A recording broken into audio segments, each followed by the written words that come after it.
Assalamualaikum warahmatullahi wabarakatuh.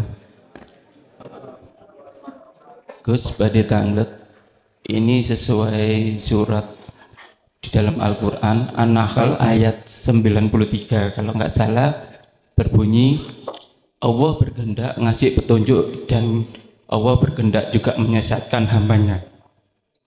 Yang menjadi pertanyaan saya adalah apa yang menyebabkan Allah berkehendak kepada hambanya dikasih petunjuk jalan yang lurus? Sampun. Yang kedua, ini juga saya mohon petunjuknya ya Gus. Ini saya ditanya anak saya seperti ini. Ya, Allah itu menciptakan makhluknya. Berarti Allah itu kesepian dong menciptakan makhluknya. Allah kesepian. Iya, itu. Lah saya secara iman, wah ini Allah tanya kepada saya. Seperti itu. Jadi petunjuknya Gus untuk menjawab pertanyaan itu kayak apa? Seperti Gitu itu. Pak ya. Allah. Terima kasih Gus. Wassalamualaikum warahmatullahi wabarakatuh. Waalaikumsalam warahmatullahi wabarakatuh.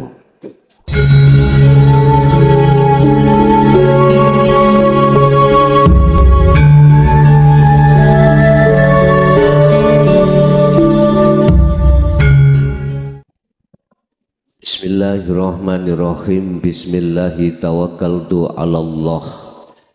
La hawla wa la quwwata illa billahil aliyyil azim. Asyhadu an la ilaha illallah wa asyhadu anna Muhammadan abduhu wa rasuluh. Allahumma salli wa sallim wa barik alaihi wa ala alihi wa ashabihi ajma'in, amma ba'd. Hadratil kiram, para kiai, sesepuh, bini sepuh, tokoh masyarakat, tokoh agama setempat, wabil khusus semua takmir dan jamaah yang hadir baik di majelis ataupun di channel Ponpes Jaya Baru rahimakumullah. Alhamdulillah, dalam kesempatan malam hari ini kita masih diberikan Allah satu rahmat hidayahnya dengan bentuk pada malam hari ini kita dikumpulkan dalam satu majelis ta'lim muta'alim yang untuk materi pada malam hari ini adalah selain Allah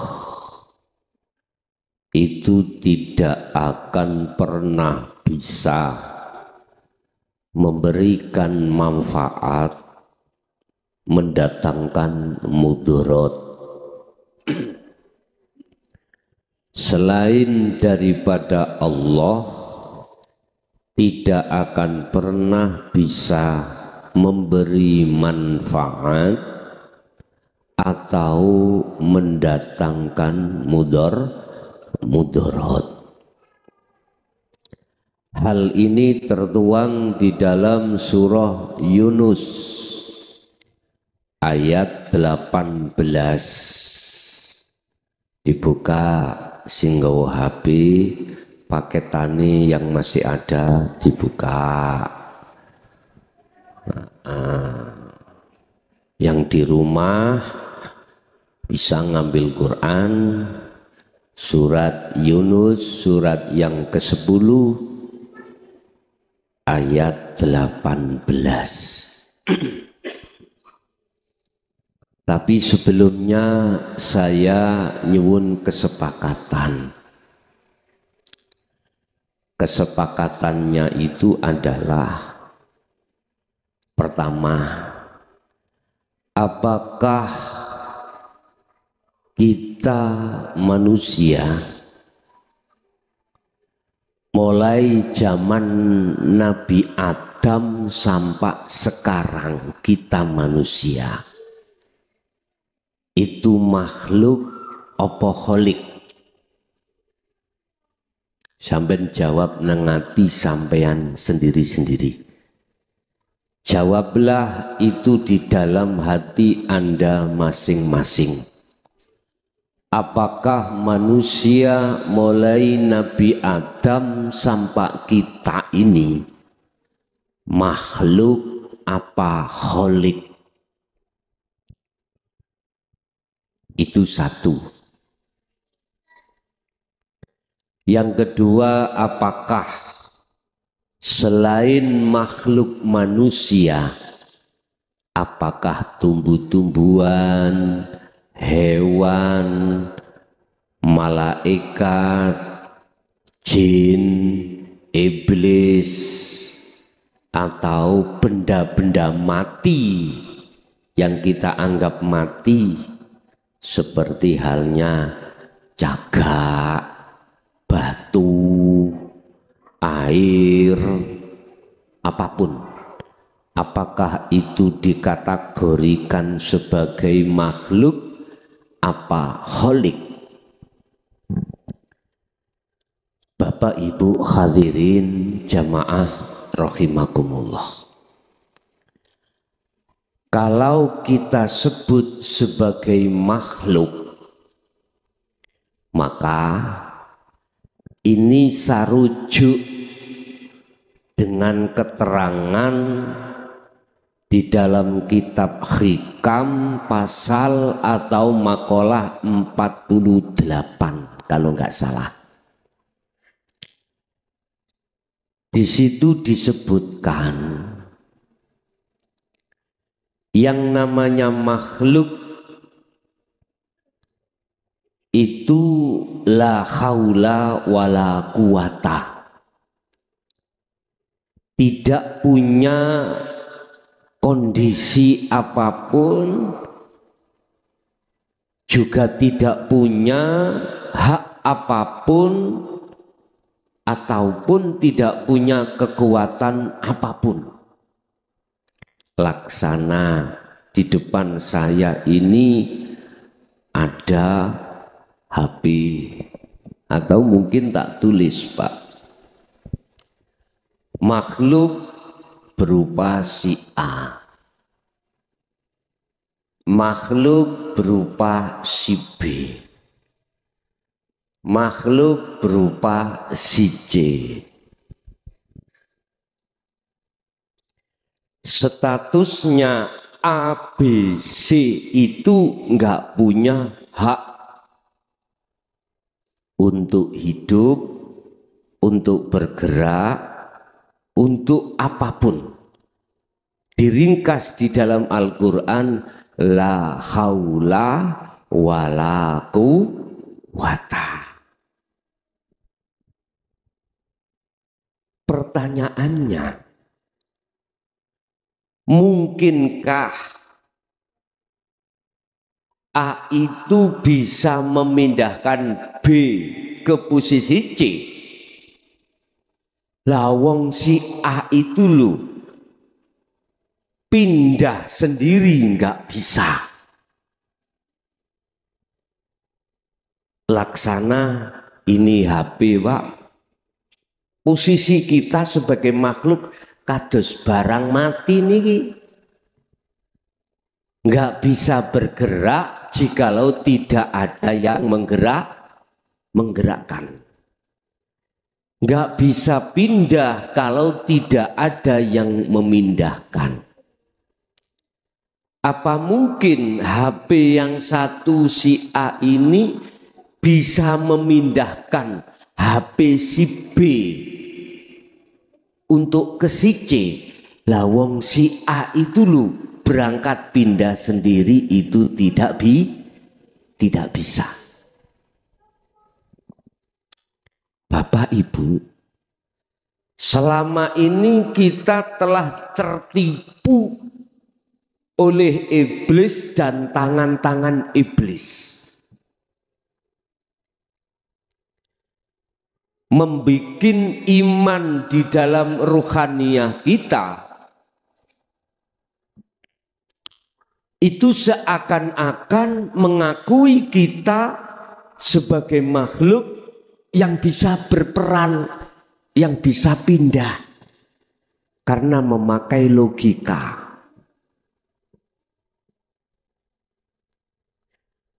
Nafsu atau iblis itu membisikkan terhadap akal, yang akal itu akan membisikkan terhadap ruhaniyah kita atau hati kita. Alladzi yuwaswisu fi sudurinas. Dia akan membisikkan di dalam dada seluruh manusia untuk beriman selain Allah, hidup itu bisa bergerak sendiri. Bapak Ibu, ayo kita angan-angan dengan hati yang tenang. Ketika kita berdiri sholat, ruku, sujud, bila mana tanpa ada Allah hidup yang menggerakkan, apa kita bisa bergerak sendiri? Nggak akan bisa, Pak. Nafsu membisikkan terhadap ruhaniyah lewat sifat kudrat, kekuatan itu. Bagaimana caranya ruhaniyah ini mengakui kalau kita bisanya gerak karena kita kuat. Karena kita kuat. Ini lewat tangan-tangan setan itulah yang mengajarkan ruhaniyah kita untuk beriman terhadap selain Allah. Contoh kecil sholat itu tadi. Padahal seluruh pergerakan apapun. Kelompok ruhaniyah manusia ada yang seperti ini, bahkan lebih banyak di kelompok seperti ini. Dia nggak sadar kalau geraknya itu sebab ada yang menggerakkan, nggak sadar, Pak.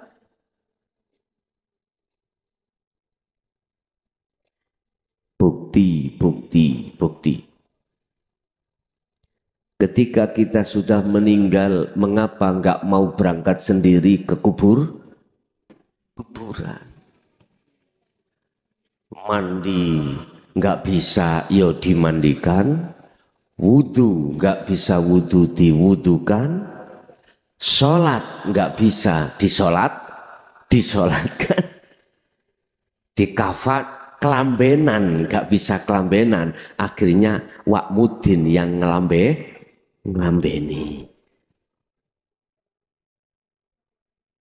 Allah ya Karim, kadang-kadang aku yang ngenangen, Pak. Nek melebu masjid, nek melebu musola. Mengapa ya? Ketika imam ruku, makmumi melok ruku. Ketika imam sujud, makmumi melu sujud. Iki latah apa boten iki? Berarti seakan-akan geraknya makmum mengikuti digerakkan imam. Imam berdiri terus membaca Fatihah sampai setengah jam. Boleh makmumi rokok dewe? Halo? Enggak boleh toh? Enggak boleh. Harus mengikuti imam terus.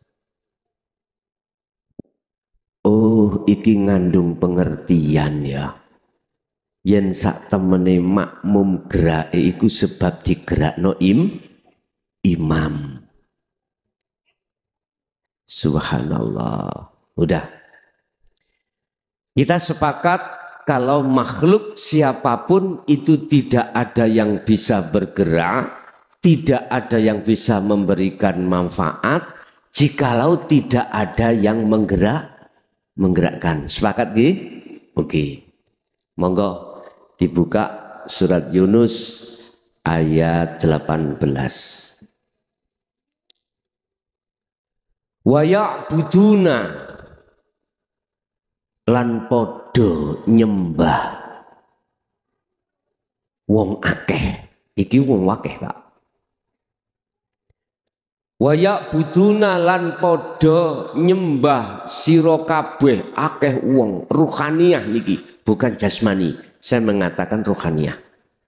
Waya buduna lan podo nyembah iman uta madhep uta bercinta sapa pira-pira roh min dunillahi saking kang sakliyane Gusti Allah. Ayo ben sadar. Ternyata banyak rohaniyah manusia itu yang menghambakan diri terhadap selain Allah. Lesannya oke mengatakan Allah. Lesannya oke mengatakan Allah. Sang Yang Widi, Sang Yang Sekerta. Oke semuanya. Artinya secara jasmaniah bertuhan mereka itu. Tetapi ruhaniyahnya itu tidak masuk terhadap substansinya. Allah, Sang Yang Widi dan lain sebagainya itu nama, Pak. Lha apa ruhaniyahmu iku nyembah jeneng, nyembah nama. Iki nek kalau tidak mau imannya itu ditandani, nggak bisa, Pak. Aku wis bener Allah. Mocoku Allah. Udah, gak usah kakean cocot ya. Ayo diterusno ayatnya. Yang sifatnya min dunillah mala yadurruhum. Sifate sakliyane Allah mang yaiku ma perkara la yadurruhum kang ora bisa aweh bahaya nekakake bahaya sapa apa ma hum ing sira kabeh roh wala yanfa'uhum lan ora bisa nekakake manfaat apa ma makhluk mang lho makhluk hum ing pira-pira roh sira kabeh.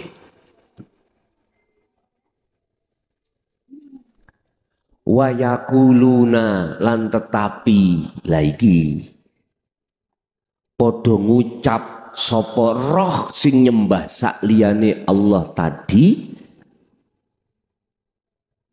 haulai sufa'auna indallah. Mereka itu, mereka mana maksudnya? Mereka haulai utawi mengkunu-mengkunu makhluk-makhluk yang kita terka bisa aweh manfaat nekakno mudarat iku syufa'auna bisa aweh syafaat bisa memberikan satu pertolongan indallahi ing ngersani Gusti Allah. Berarti iman yang masih ada lantaran. Lantaran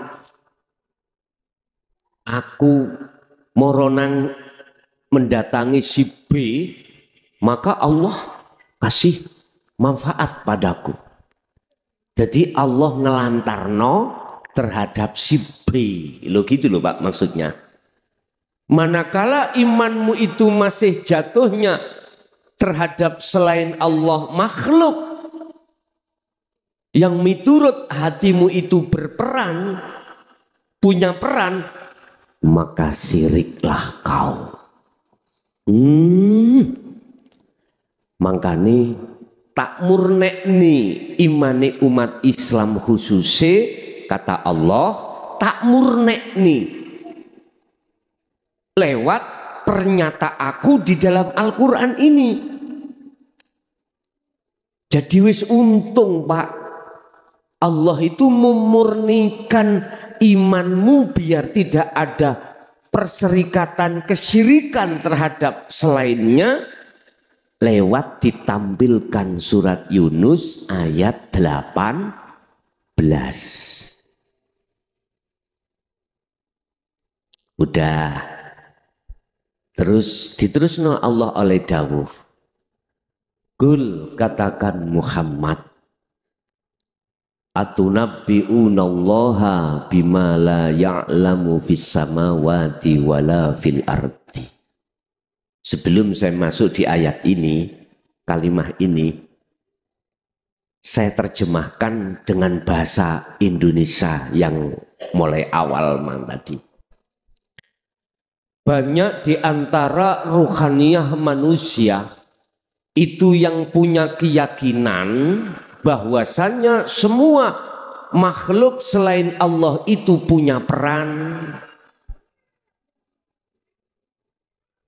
Manakala iman seseorang ruhaniyahnya jatuhnya pada sakliyani selain Allah, maka ruhaniyah itu masih dikatakan menyekutukan Allah. Contoh.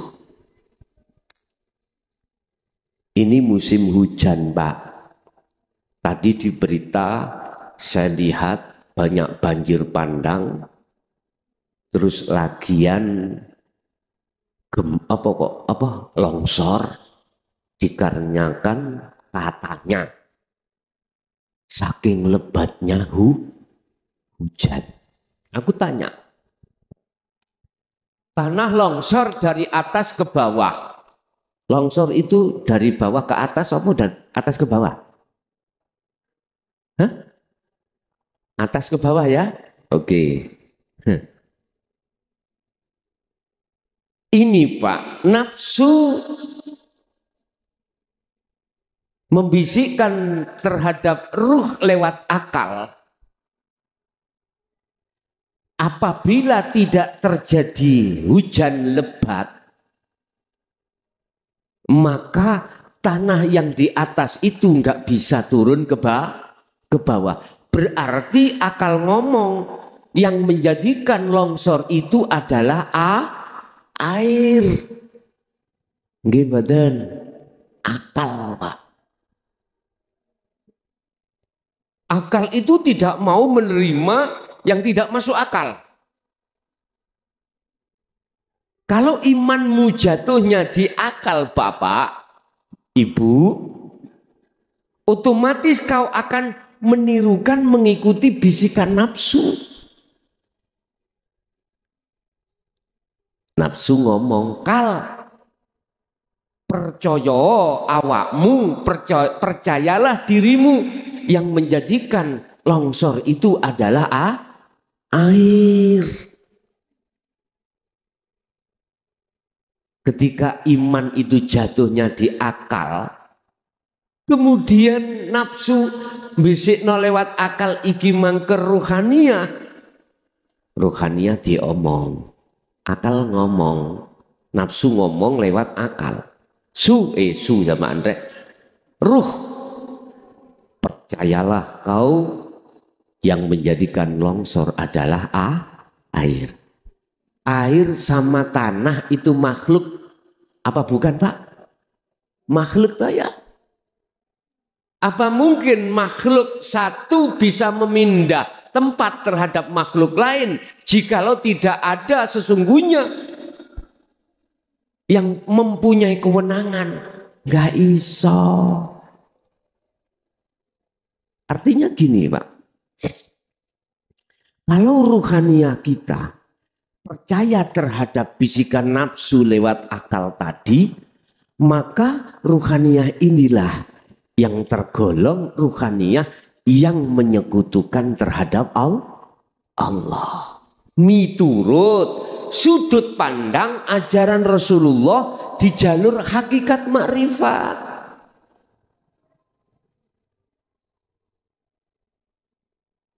Bapak Ibu, oleh sebab itu, ya ayyuhan nas, wahai manusia, ruh maksud saya, sadarlah, iman kita selama ini tertipu. Kalau akal silakan mengatakan disebabkan karena air, tapi ruhaniyahmu jangan. Jangan. Udah.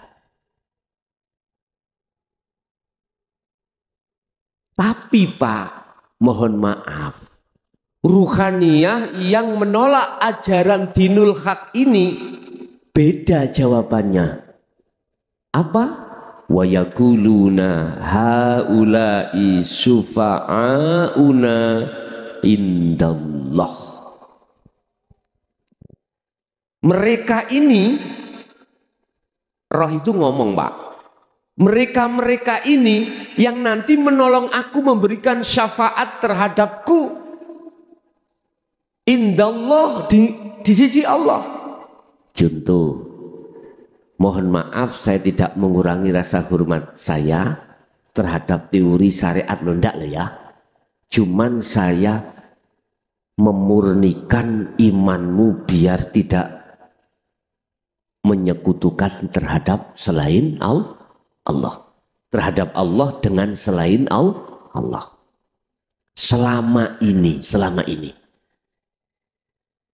pendidikan kita di hukum syariat meyakini bahwasanya Rasulullah Muhammad Sallallahu Alaihi Wasallam itu bisa memberikan syafaat terhadap umat manusia. Mumpun geger dhisik, ya. Saya luruskan ini. Saya tidak bermaksud ureh-ureh, tidak. Saya tidak bermaksud untuk menyalahkan iman jenengan, tidak. Saya bermaksud untuk memberikan satu pelajaran supaya ruhaniyah jenengan ini imannya itu sesuai dengan apa yang ditampilkan dalam Al-Quran ini. Aku tanya, Rasulullah Muhammad ibnu Abdillah makhluk apa bukan? Makhluk toh? Makhluk. Memang seakan-akan Pak, yang memberikan syafaat itu makhluk berupa Rasulullah Muhammad bin Abdillah. Tapi percaya enggak? Tanpa ada hidup, tanpa diizini Allah, si Muhammad bisa mensyafaati umatnya? Tolong, empun betul celurit dhisik. Empun ngetokno bendo dhisik ya. Ayo diangen-angen. Terus tingkatan Muhammad dengan Allah dur mana? Wis gak usah dijawab lesan Pak ya. Gak usah dijawab lesan.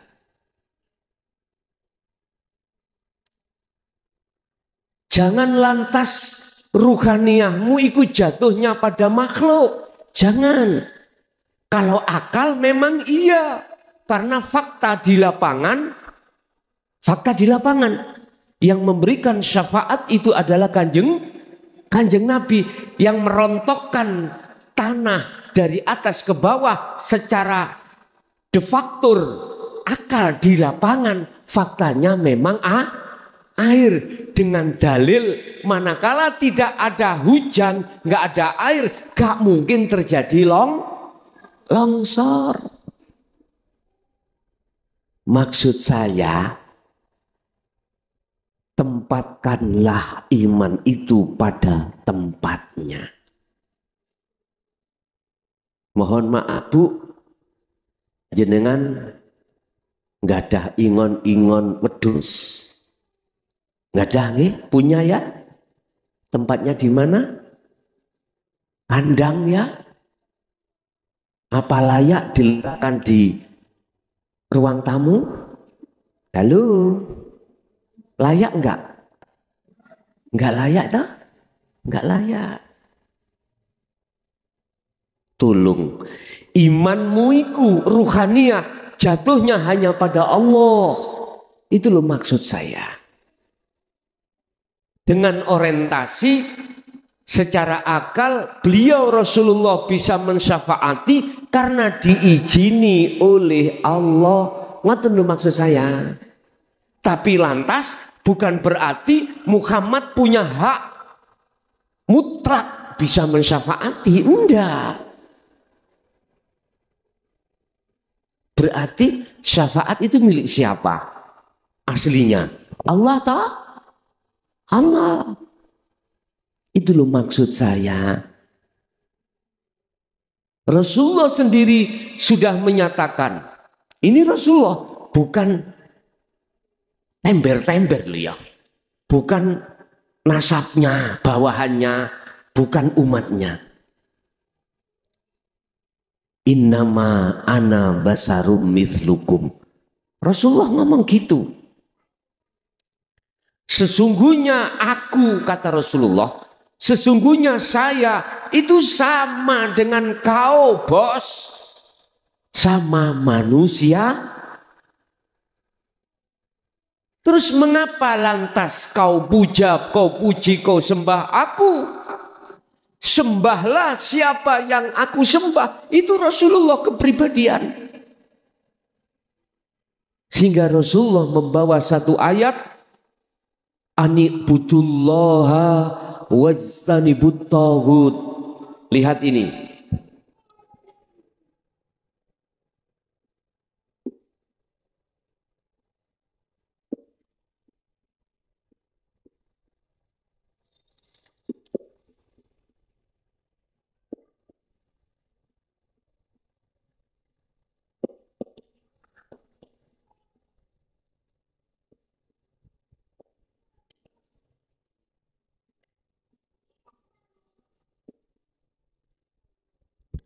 Ini jargonnya Rasulullah. Jargon. Ngerti jargon? Halo? Apa sih jargon itu? Misi. Visi. Hanya ini. Visi dan misinya Rasulullah diturunkan ke bumi. Ani'budullaha, arahkanlah ruhaniyahmu. Allaha ing Gusti Allah. Tidak mengatakan Muhammad, ayo kalau ana ayat Muhammad tak tunggu sak jaluk sampean. Ayo. Atau ana, enggak ada. Ini dalam surat apa? Surat An-Nisa ya. Iya, ayat 36. Coba dilihat. Benar, surat An-Nisa ayat 36. Betul enggak? Coba, itu di tengah-tengah ayat ini.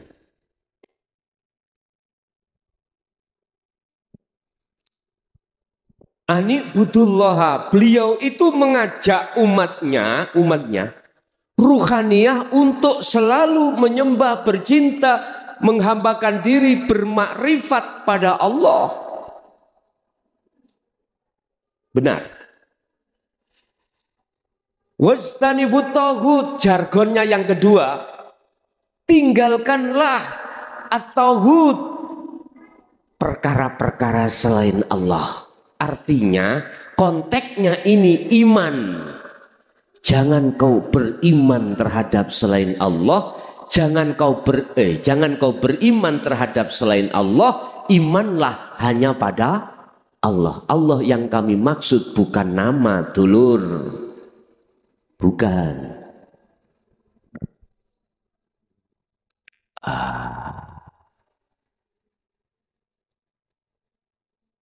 Betul enggak Imam?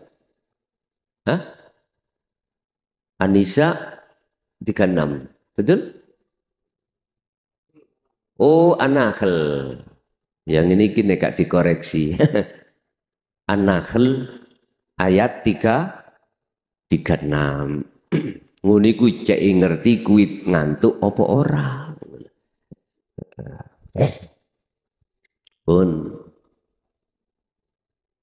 Ini yang harus dikembangkan.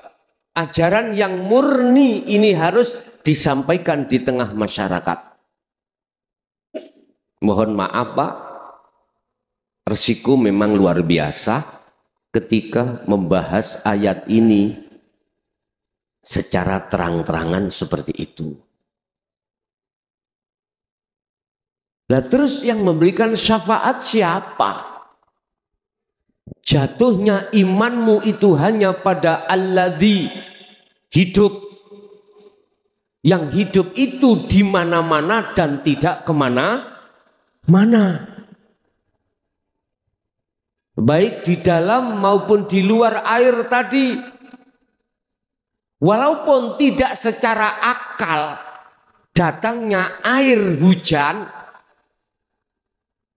Allah juga ada di dalam dan di luar tanah tanpa akal. Bisa turun sendiri namanya tanah. Terjadi longsor.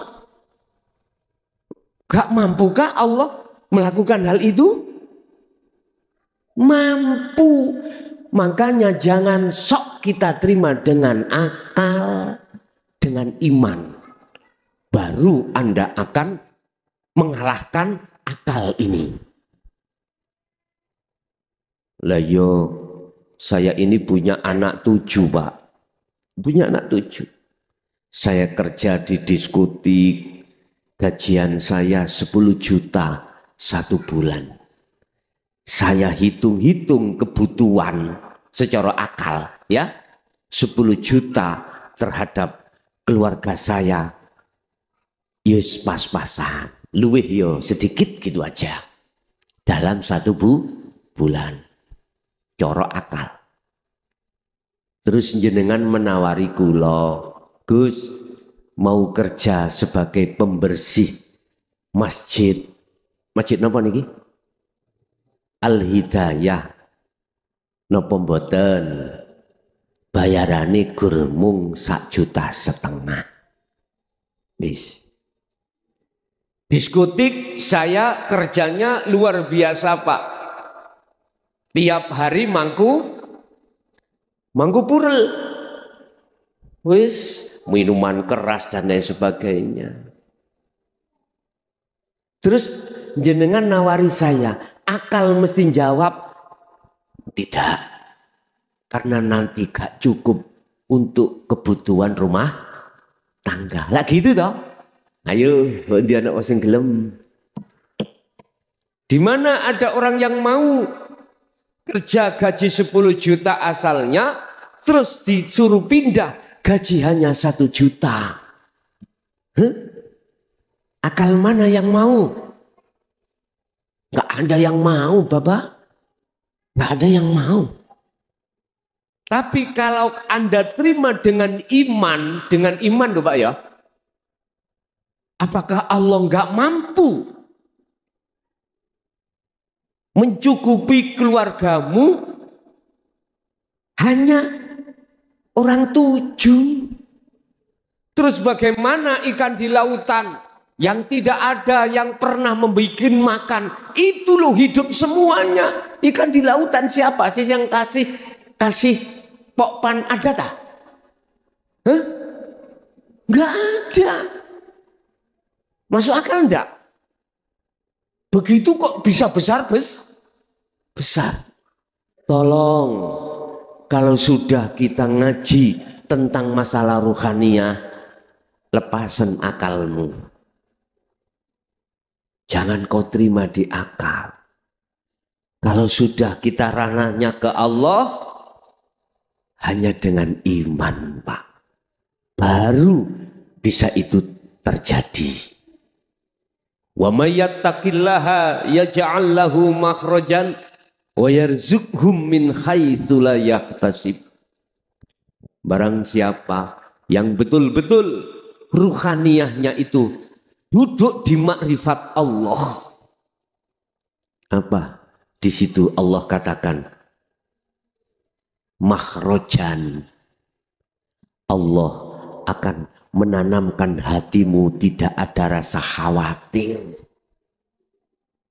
Cukup takah. Gur 1 juta Pak. dibanding dengan 10 juta. Makhrojan artinya Allah akan membuka pintu yang tidak bisa dibuka. Wa yarzuqhum min haitsu la yahtasib.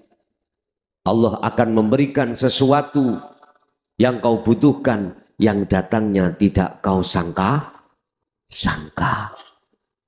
Quran Pak Ibu, mbuh surat apa ayat piro? Aku kadong. Golek ana dhewe. Wa may yattaqillaha yaj'al lahu makhrajan. Udah. Bapak Ibu, saya ingatkan terhadap saudara-saudara saya. Artinya saya tidak mengajak tapi nasihati. Tak kasih nasihat.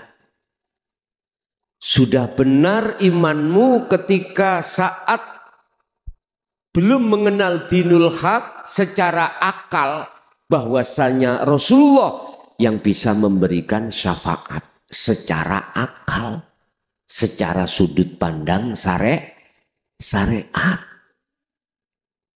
Tetapi ketahuilah bahwasanya Rasulullah tanpa diizini Allah untuk memberikan syafaat hak, wallahi tidak akan bisa terjadi. Aku sudah qasam, Pak. Saya bersumpah atas nama Allah.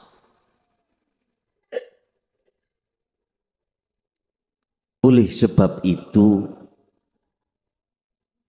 sejatinya yang punya syafaat, yang bisa mensyafaati, menolong hanyalah Allah. Paham ya? Oleh sebab itu jatuhkanlah iman ruhaniyahmu hanya pada Allah, jangan terhadap makhluk. Silahkan jasmanimu lewat akal itu jatuhnya terhadap selain Allah, tapi ruhaniyahmu itu jatuhkan hanya pada Allah. Mereka mengatakan yang tidak percaya akan nasihat ini, wa yaquluna haula'i sufa'auna indallah. Saya akan ditolong di mata Allah oleh orang-orang yang seperti ini. Artinya orang yang gak percaya itu jatuhnya iman baik akal maupun hati sama. Udah, saya tidak menyalahkan, itu iman Anda masing-masing. Lalu saya teruskan ayat. Qul atunabbi'unallaha bima la ya'lamu fis samawati wala fil ardi. Katakan Muhammad, apakah kamu akan memberitahu kepada Allah sesuatu yang tidak diketahuinya, apa yang ada di langit ataupun apa yang ada di bumi? Nyun sewu, sifatnya makhluk secara hakikat iku orang ngerti apa-apa.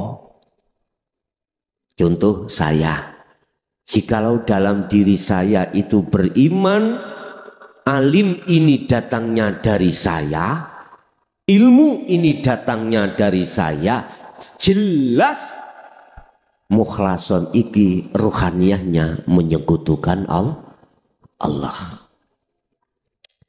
Bagaimana mungkin makhluk satu bisa memberikan syafaat terhadap makhluk yang lain, lawang dirinya itu tidak bisa menolong dirinya sendiri. Wa ma ubarri'u, saya tidak bisa bebas. Wa ma ubarri'u nafsi innan nafsa la amaratum bisu. Jikalau tidak ada pertolongan dari Allah, saya tidak akan pernah bebas dari pengaruhnya hawa nafsu. Oke Pak, banyak di antara kita sudah lama suluk kholwat. Mengapa? nggak bisa wusul. Karena masih merasa diri kita itu yang melakukan itu.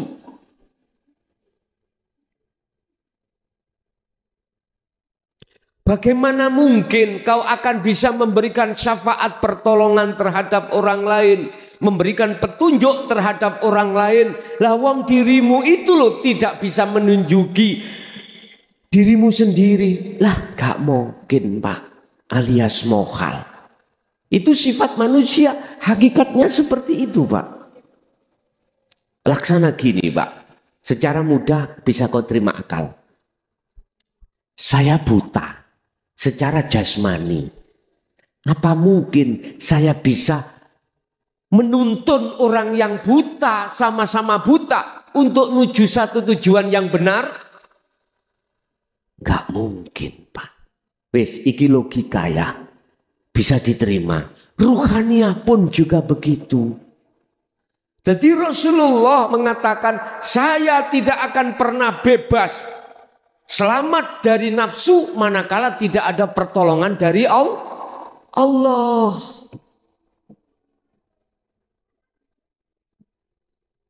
Oh Gus, nek ngono gak usah moco-moco sholawat.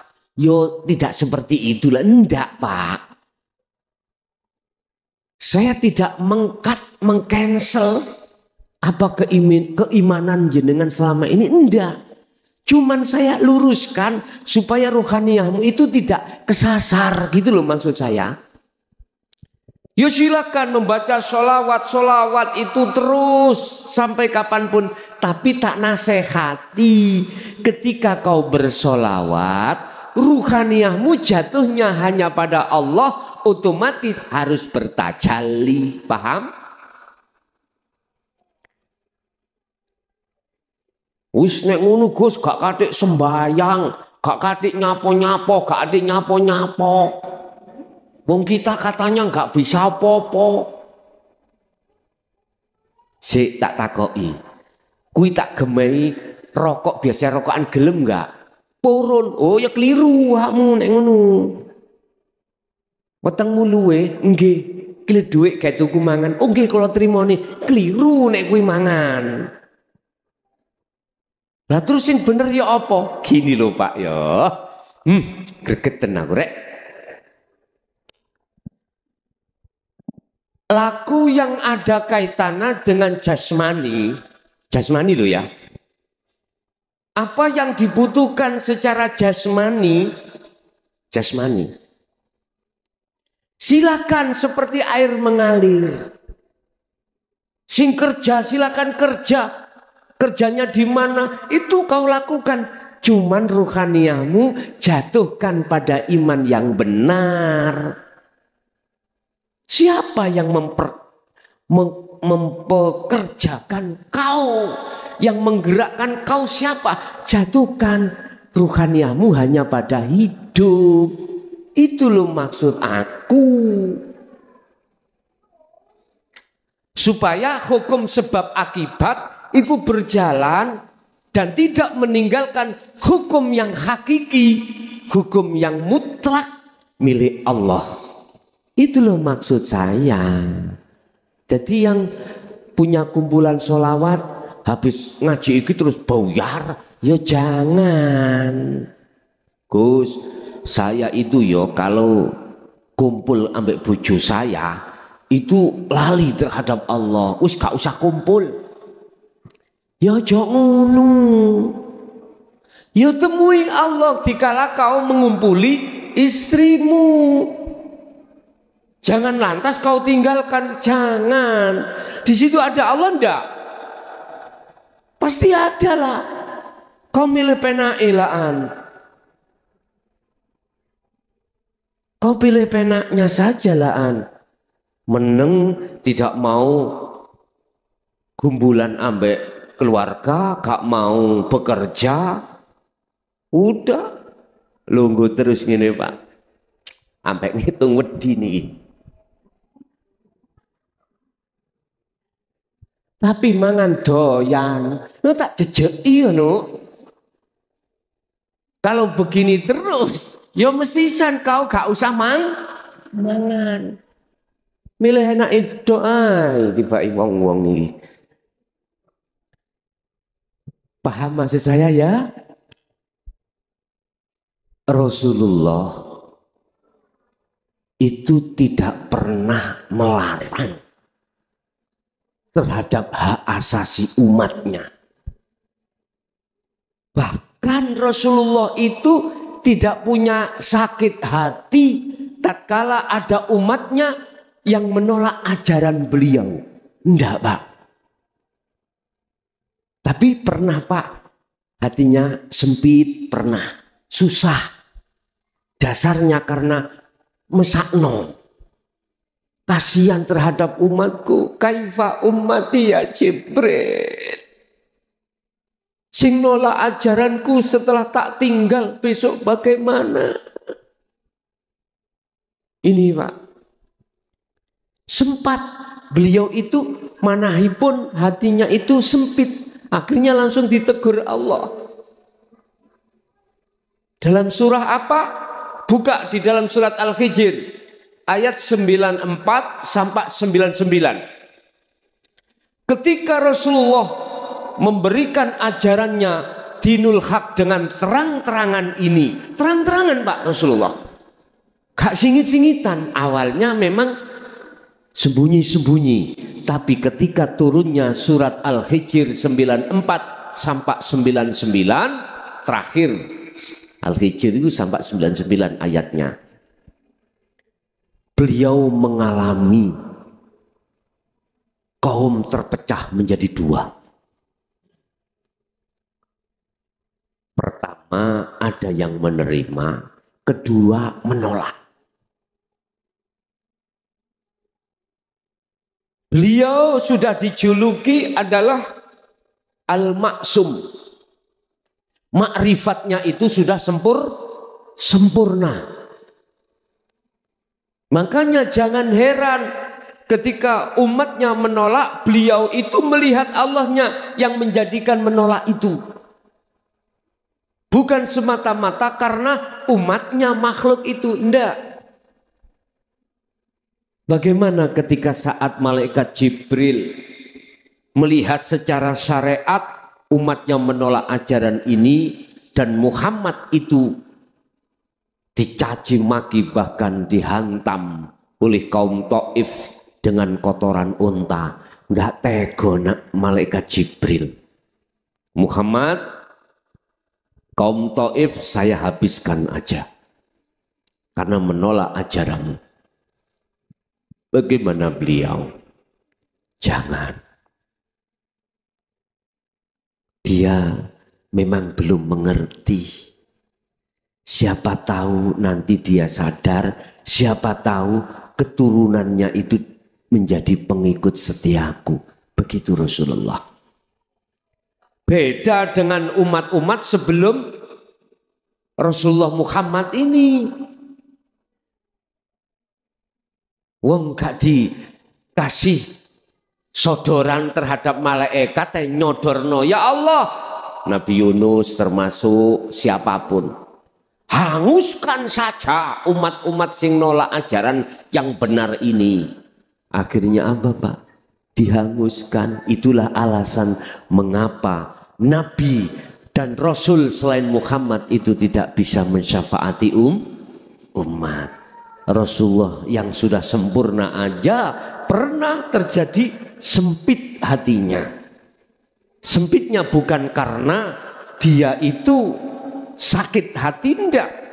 Sempitnya karena sifat atau nafsu lawamah.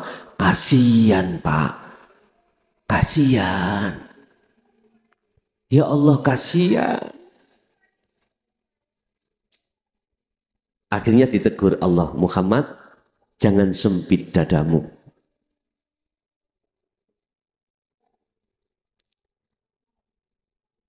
Terus apa? Kembalilah kau padaku.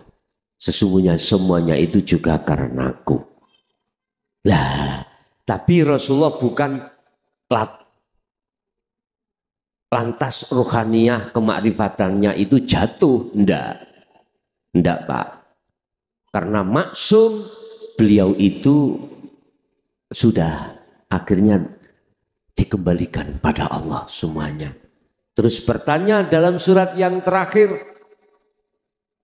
Al-Hijr 99 itu ya. Sampai kapan saya kholwat ya Allah? Sampai kapan saya uzlah ini? Sampai kapan? Dijawab dalam ayat itu, sampai mati pun kau tetap harus berkholwat. Ya Karim. Makanya takok aku, Gus habis 40 dino leha-leha ya. Dasmu nua. Terus iku rek sampai bongko. Ya harus kita berzikir.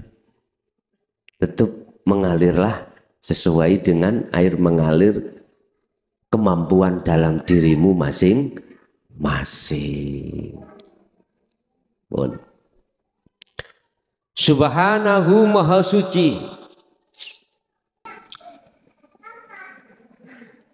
Sapa Allah wa ta'ala lan maha luhur sapa Allah amma saking apa yusrikuna kang padha nyekutokake sira kabeh.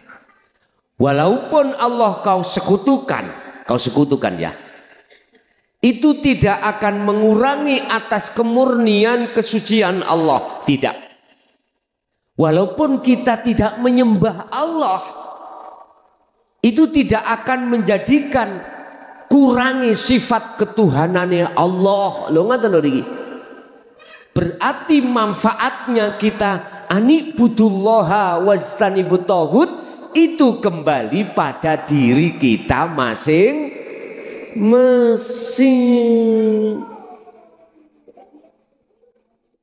Bapak Ibu hadirin, terus apakah keimanan yang murni ini harus kita tuangkan kemurnian secara terang-terangan di tengah umum? Misalnya ini terjadi longsor. Gusti Allah yang ngelongsor no. Langsung kita ucap seperti itu. Jangan dulu. Cukup itu bergemuruh di dalam hatimu. Berhubung kita menghadapi makom umum. Yang makom umum itu hanya menuangkan iman di dalam akal. Ya ngomong ngorek. Ya air itu yang menjadikan longsor. Air banjir itu yang menjebolkan tanggul. Tapi ruhaniyahmu imannya jatuhnya Allah. Ane sampean ditakoni anak sampean bojo sampean sing gak dong. Pak arepe nanti salat misalki mangan. Mari mangan. Pak mang mangan nah salat ta. Duduk sing mangan sing salat Allah. Gak kira-kira gak membikin ngeluh. Orang yang awam mah ngeluh toh ya Pak. Jawab kita cuman begini Pak. Untuk mendekati iman yang benar. Saya sholat, saya makan, sing gerakkan saya itu adalah Allah. Ditanya sama istri jenengan, Allah yang mana bi? Hidup iku sing ono jeruku lan joboku. Hidup itu yang ada di dalam dan di luar diriku. Kalau hidup itu yang ada di dalam, lah roh itu rupanya ya opo bi? Misali, roh itu yang mana? Kalau yang ada itu di dalam jenengan itu adalah Allah. Diuber-uber Pak iki Pak. Kui nek takon persoalan roh itu yang mana?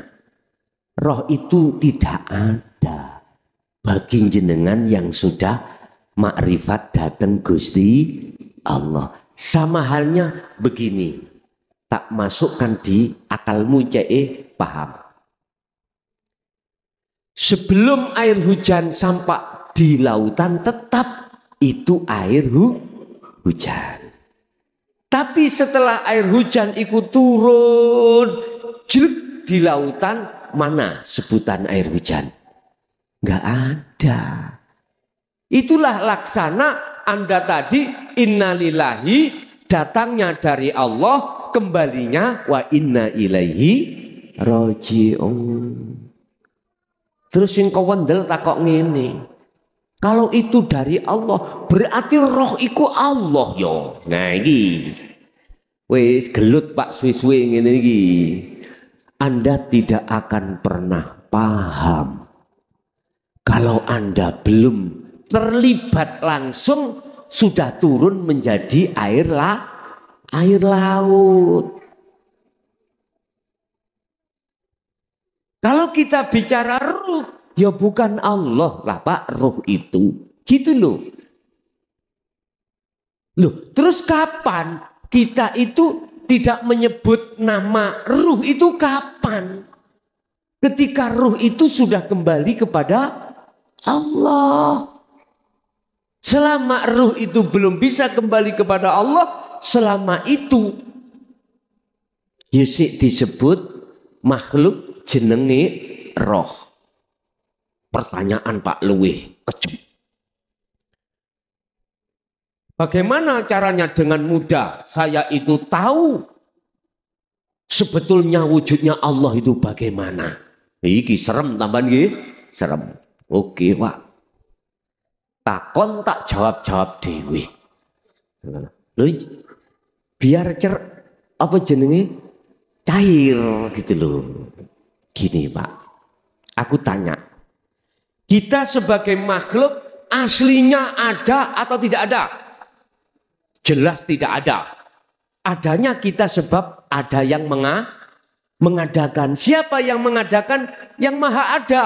Itulah Allah. Oke, jikalau kau ingin tahu sebetulnya yang ada sesungguhnya, kembalilah kau terhadap asalmu. Apa asalmu?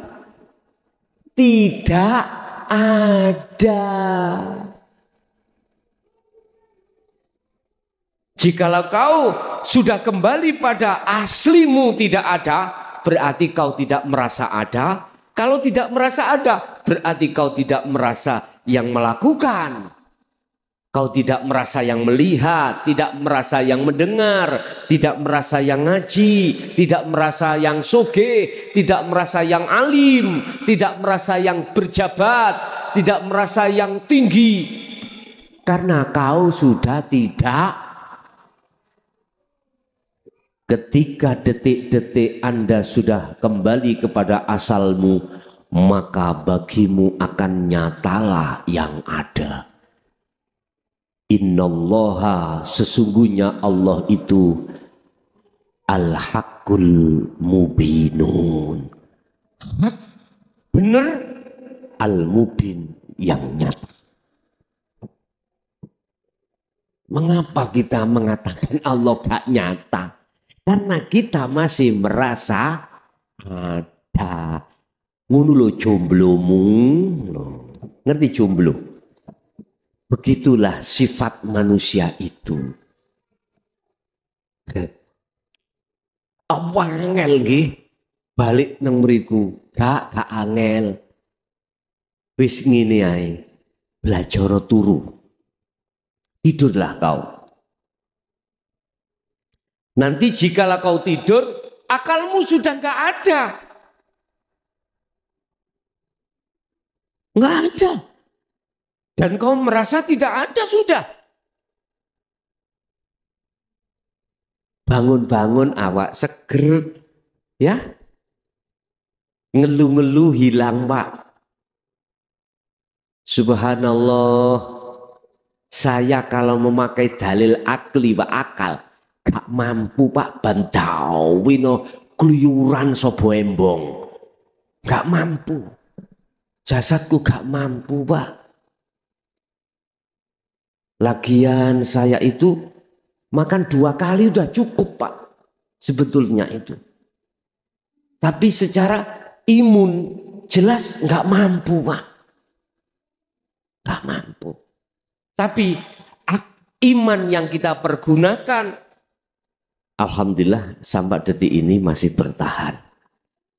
Tadi pagi kula niku wis ngreges. Kerja mboten kerja tadi saya sudah izin sama staf-staf saya. Tolong saya nggak kerja ya karena ngreges. Kopiah saya miring sudah gitu. Udah akhirnya nggih pun sampai istirahat. Nyonya tadi sudah mengatakan nanti kalau si pancet ngreges seperti itu gak usah ngaji. Imanku bicara, matek ning kriyan gak ada masalah aku. Bisa? Paham maksud aku? Iman berhubung sudah mancap di situ, akhirnya kupluk gak miring tadi kenceng lah. Apalagi ini nanti ada yang kasih minum STMJ. Apa STMJ? Susu telur tak delok-delok iya Kula dereng semerap padahal. Dereng tak demok blas. Tapi ambu Pak, imanku iku STMJ ngono. Aman. Pun. Kesimpulan Bapak Ibu ngaji malam hari ini adalah silahkan secara akal Anda beriman selain Allah. Akal ya. Sopo sing ngaji? Oh Mr. Bell. Akal. Tapi ruhaniyahmu jatuhkan pada Allah. Sebab tanpa hidup dalam diriku, di luar diriku, nggak mungkin cocot iki sok ngomong. Paham nggih? Wis, jatuhkan iman ruhaniyahmu hanya pada Allah. Ada pertanyaan gini Pak. Gus, biar murni akalku, besok biar tak bawa bisa menghadap menghadap Allah baik ruhaniyah ataupun roihan. Sukma saya dan ruh saya atau jiwa nafsu ini tak bawa biar bisa menghadap Allah. Umpama saya tidak beriman baik ruhaniyah maupun akal selain Allah, boleh enggak? Saya jawab, sangat boleh. Tapi bagaimana tadi jenengan mengatakan dohir, kok mengatakan jangan ngomong Allah? Nggak ngono toh? Gini Pak, saya memposisikan dirimu itu diletakkan mana? Bila diletakkan yang awal, berarti nggak boleh ngomong Allah. Yang menjadikan tanah itu longsor. Enggak.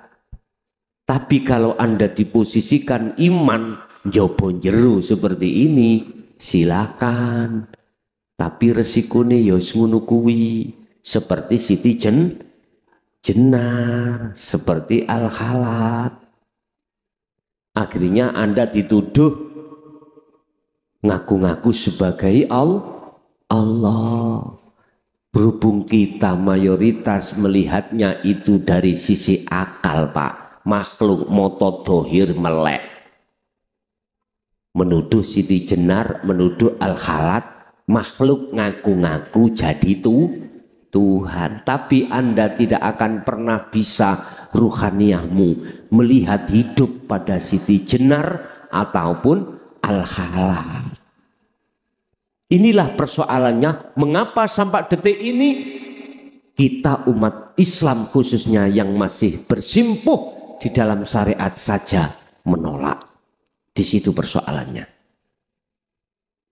Paham Pak nggih? Oke, itulah apa yang bisa kami sampaikan terkait materi itu. Untuk selanjutnya kita buka pertanyaan baik yang ada di majelis ataupun di interaktif. Tadi saya dapat izin dari pengurus, boleh dibuka tanya jawab baik di dalam majelis maupun di interaktif. Lewat telepon silakan Anda untuk menelpon di 082 141 295 309. Cuman kita berikan waktu terlebih dahulu yang ada di majelis. Monggo. Assalamualaikum warahmatullahi wabarakatuh. Waalaikumsalam. Jadi derek tanglet lintune teman ini. Manusia hidup di dunia ini ditakdirkan oleh Allah, dijadikan oleh Allah makhluk yang sempurna. Sempurnanya makhluk manusia itu apa? Apa saja? Sempurnanya manusia Apa saja? apa saja? Ngoten nggih? Nggih. Sudah, Bapak? Oke.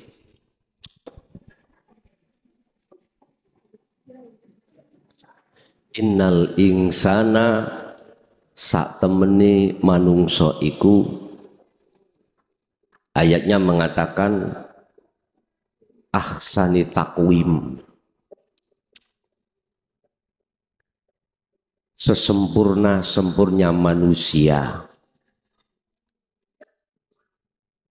bila mana dibanding dengan makhluk yang lain.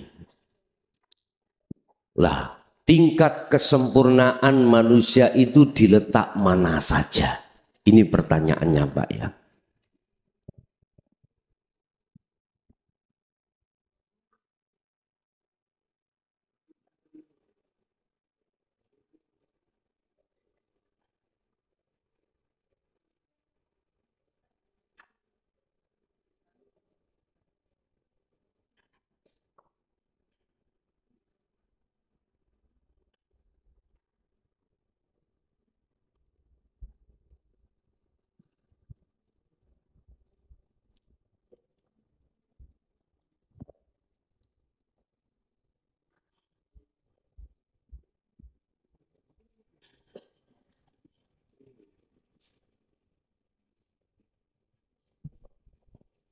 Pertama, secara fisik kita diciptakan Allah lebih sempurna daripada makhluk yang lain. Kedua, secara ruhaniyah yang disebut insanul kamil, ruhaniyah itu di samping disertakan akal juga disertakan nafsu.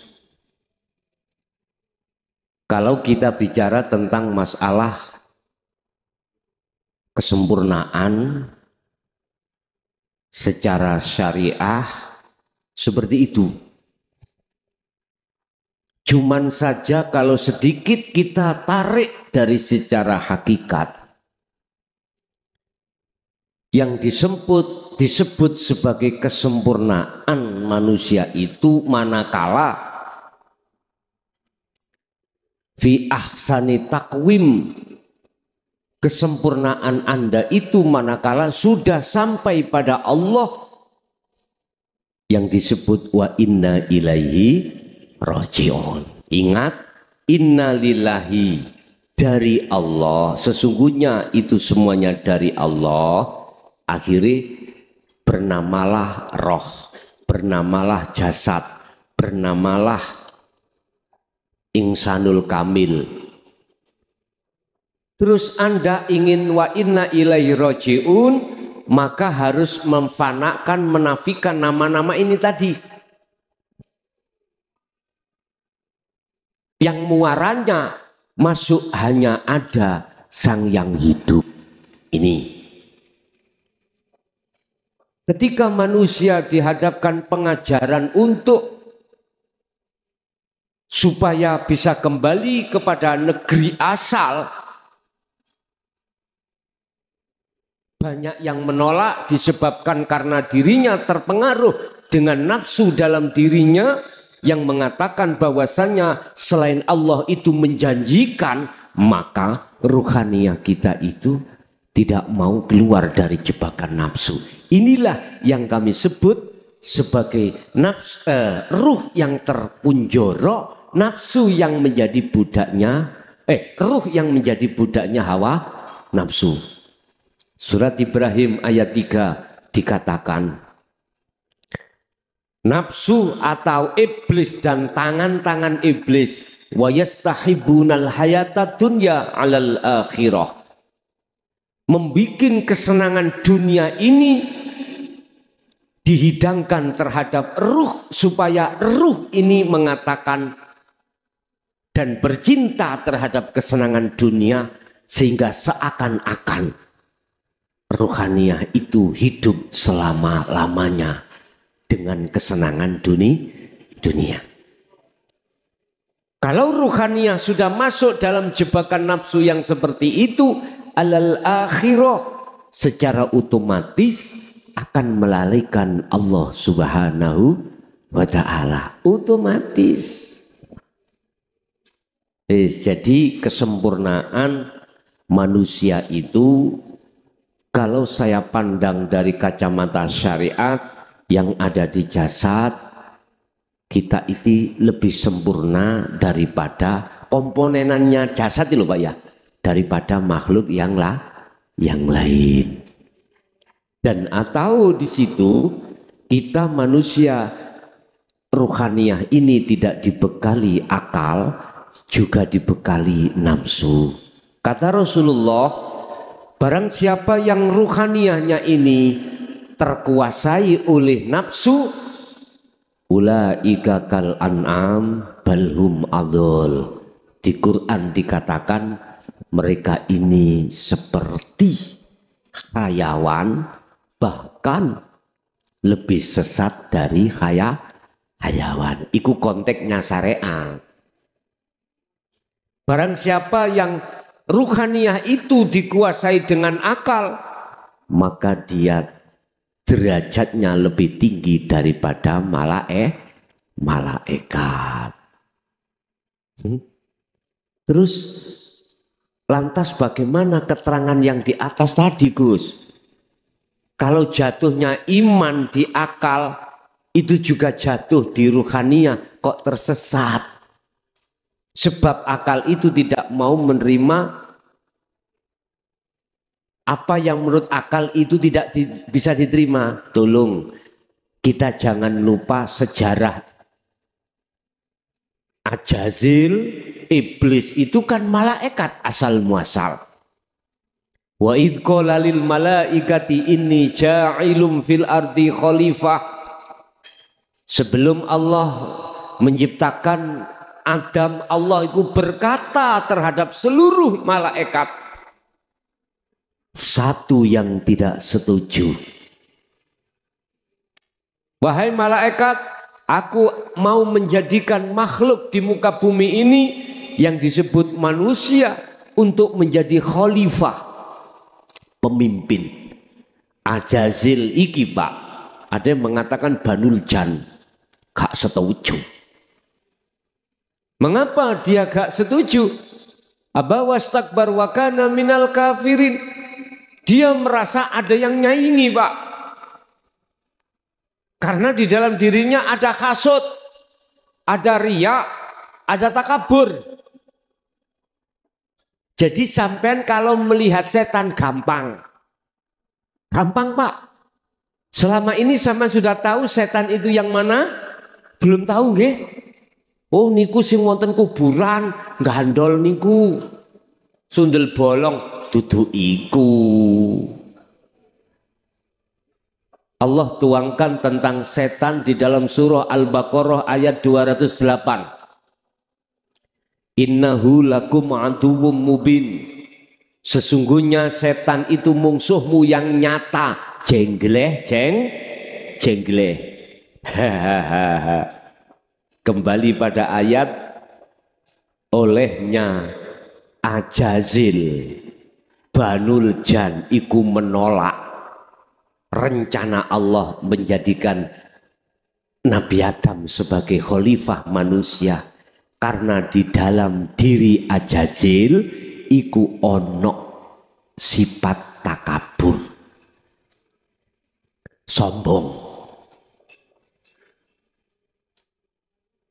Dalam diri manusia Berbagai macam munculnya sebab sombong karena harta boleh. Karena ilmunya boleh. Karena pangkat jabatannya juga bisa. Mudah Pak, nek jenengan kepingin roh wujudin setan. Ya kuwi wong sing atine ana sifat takab.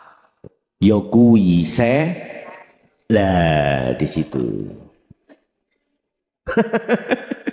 Wujude menungso dulur ning prejengan sifat ruhaniyahnya itu prejengane aja jil. Iya Pak.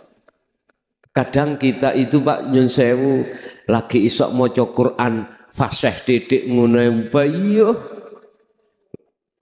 Nek gak ngaji nang aku gak sah. Mbok.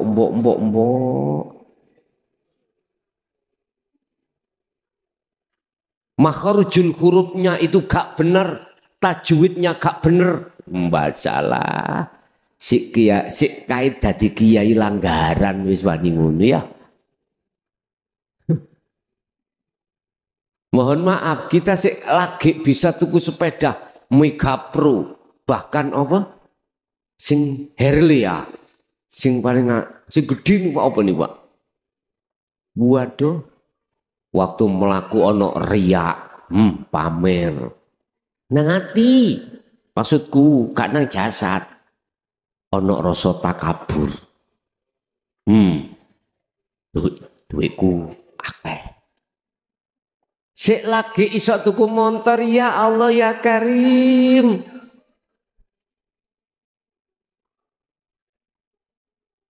Sifat takabur muncul seperti itu bisa Pak. Bisa jadi. Sik lagi jadi kepala desa ngono itu. Ngerti tak itu? Sawombong. Pas waktu pilihan. Jencim. Iku aku roh sing nglarakno aku ku sing awas nek ngurusi surat ya. Tak ngel-ngel. Durung-durung dadi lurah wis ngomong ngono ning atine. Boso dadi tenan, bayu rasakno kon ya. Allah. Bisa jadi pangkat itu menyebabkan mohon maaf bahasa syariat sebagai unsur takabur muncul.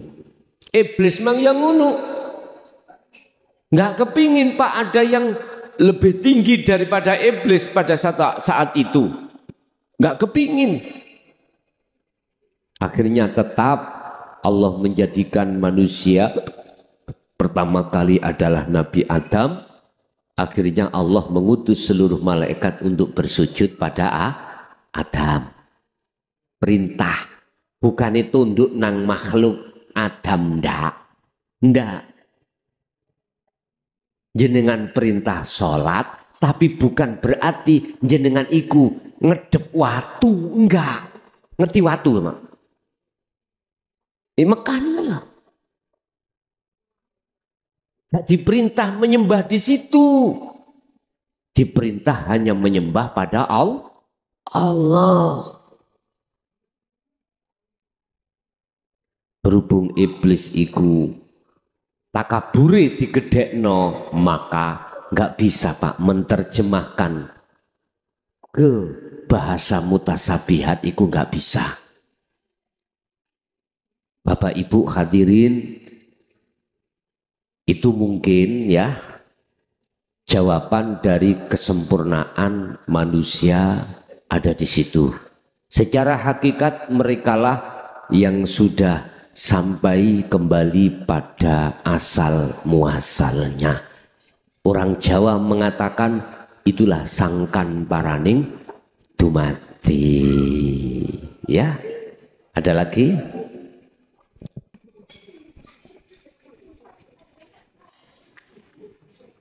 Assalamualaikum warahmatullahi wabarakatuh. Gus badhe tanglet. Ini sesuai surat di dalam Al-Quran An-Nahl ayat 93 kalau nggak salah berbunyi Allah berkehendak ngasih petunjuk dan Allah berkehendak juga menyesatkan hambanya. Yang menjadi pertanyaan saya adalah apa yang menyebabkan Allah berkehendak kepada hambanya dikasih petunjuk jalan yang lurus? Sampun. Yang kedua, ini juga saya mohon petunjuknya ya Gus. Ini saya ditanya anak saya seperti ini. Ya, Allah itu menciptakan makhluknya. Berarti Allah itu kesepian dong menciptakan makhluknya. Allah kesepian. Iya, itu. Lah saya secara iman, wah ini Allah tanya kepada saya. Seperti itu. Jadi petunjuknya Gus untuk menjawab pertanyaan itu kayak apa? Seperti Gitu itu. Pak ya. Allah. Terima kasih Gus. Wassalamualaikum warahmatullahi wabarakatuh. Waalaikumsalam warahmatullahi wabarakatuh. Ketika saat Allah menghendaki satu hambanya untuk tidak tersesat di jalannya, maka Allah mengapa kok kasih petunjuk? Apa hubungannya antara hidayah petunjuk dengan jalan yang dilewati? Apa hubungannya antara jalan dengan petunjuk? Dan mengapa Allah selalu memberikan petunjuk? Bapak Ibu rahimakumullah, itu sebagai jawaban kalau berlakunya dalil inna lillahi wa inna ilaihi raji'un. Mengapa Allah kok selalu memberikan satu petunjuk terhadap hamba yang dikehendaki? Itu supaya ada relasi hukum antara syariat dengan hakikat. Sebetulnya hanya di situ jawabannya itu. Sebab yang namanya hidayah, ketika saat Allah kasihkan terhadap seluruh umat manusia, jawabannya itu ada dua kelompok. Wa minhum man hadanallah. Pertama. Yang kedua, wa minhum man haqqat ad-dhalalah. Satu golongan dia itu mengikuti petunjuk di situ. Satu golongan lagi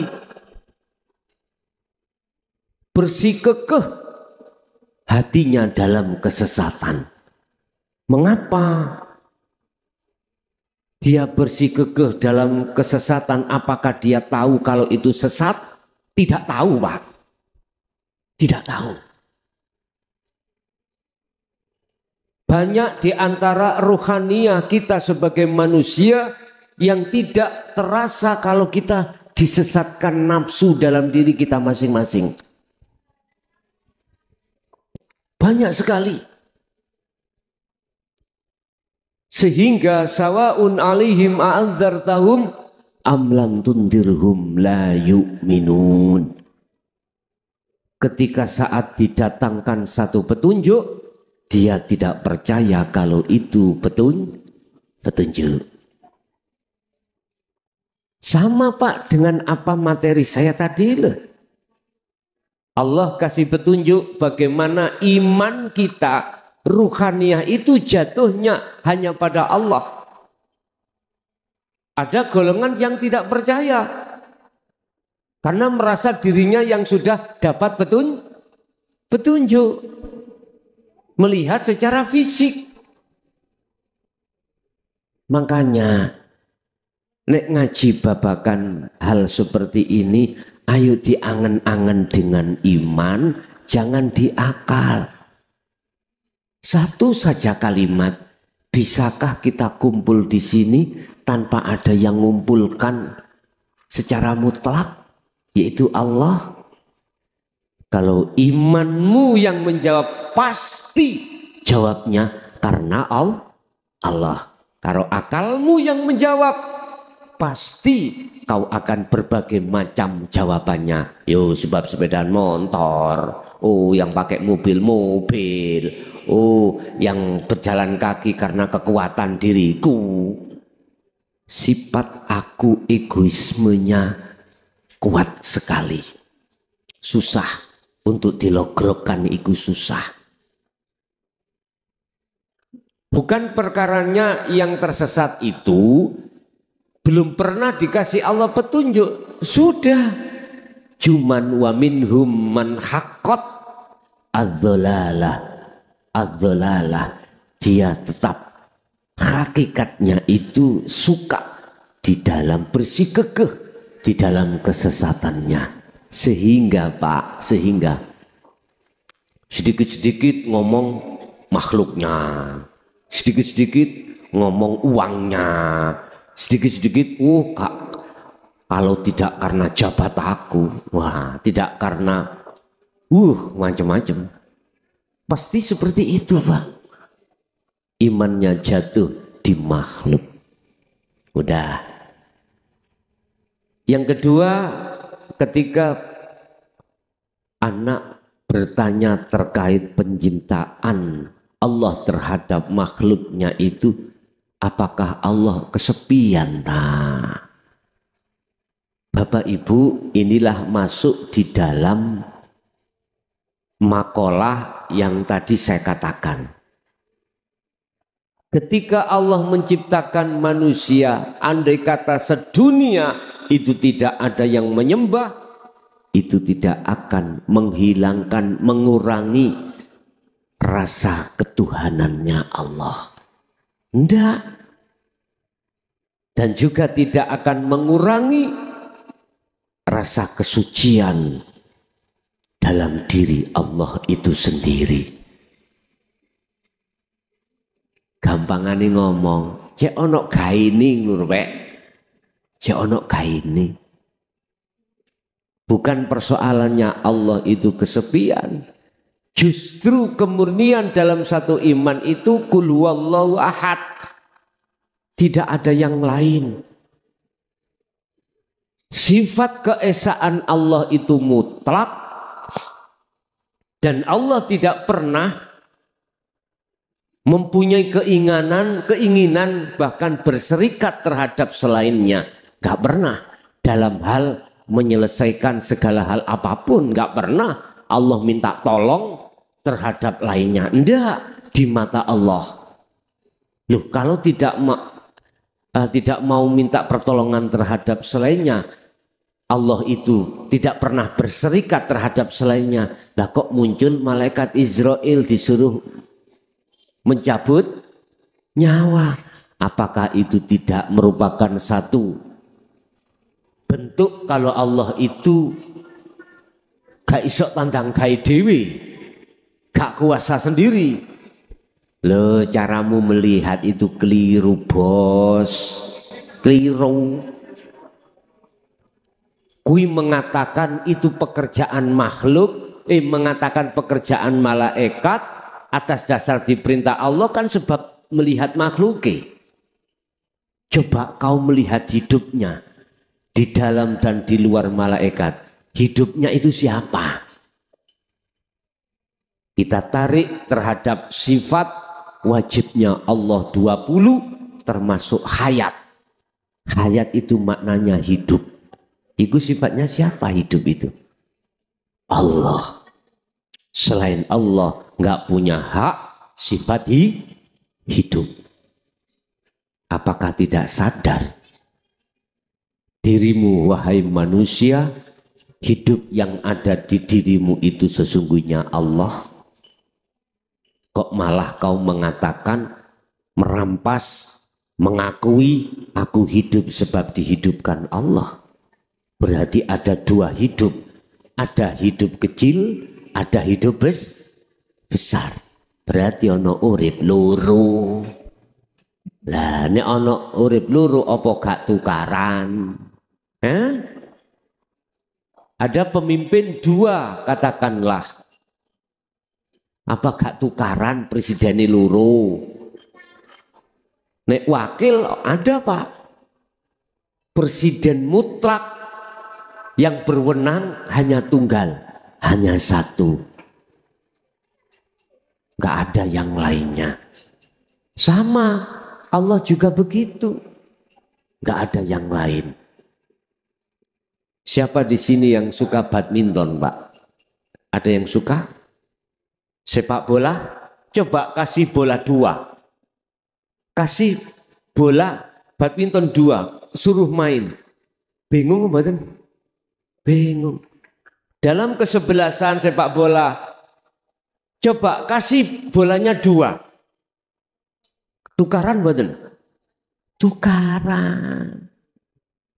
Sama dengan itu Pak. Makanya Anda kalau mencari Tuhan ojo loro. Bingung awakmu. Wah ini malah tambah dikatakan wayak buduna. Mereka itu malah Tuhannya wakeh Pak. Iki bingung makanya uripmu iku bingung. Uripmu itu mesti ada rasa khawatir, rasa ketakutan, bingung. Besok apa yang dimakannya?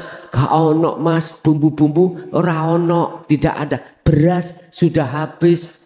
Wadah Pak. Akhirnya apa? Bengi-bengi dadi lowo utawa dadi codot. Nyolong barange wong li. Bayi. Wis. Ngene iki. Bapak Ibu, jadi cukup kita jawab mboten kesepian nak. Allah itu berkuasa sendiri. Itulah untuk ngetes hambanya setelah hambanya mengatakan bala syahidna, siap aku tetap menyembah jenengan. Lah ini Pak. Kurang dukur Nabi Adam mah. Ngune keplejuk kok ya. Ya. Teko surga mudun ning dunya diusir sebab telah melakukan satu kesalahan memakan buah huldi. Sama kita juga begitu. Huldi ini awak de malah wakeh Pak. Kesenangan dunya macam-macam. Nek zamane Nabi Adam nggak ada mobil. Huldinya paling ya mbok ni arek-arek iku.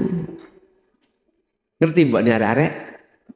Ya Siti Hawa iku. Baru mendekat ditemuk kok anget. Kok rasanya enak. Diterusno Pak. Sama kita. Enak-enak kita hidup di tengah hutan. Gak ada tetangga yang punya mobil. Kita pindah ke kota. Mendekati orang yang banyak punya mobil. Kepingin gak? Kepingin bos. Akhirnya bagaimana caranya kita bisa beli mobil? Akhirnya ketika sudah mendapatkan dengan berbagai cara apapun lho Pak iki. Bah kadal, bah ulo diuntal mawon.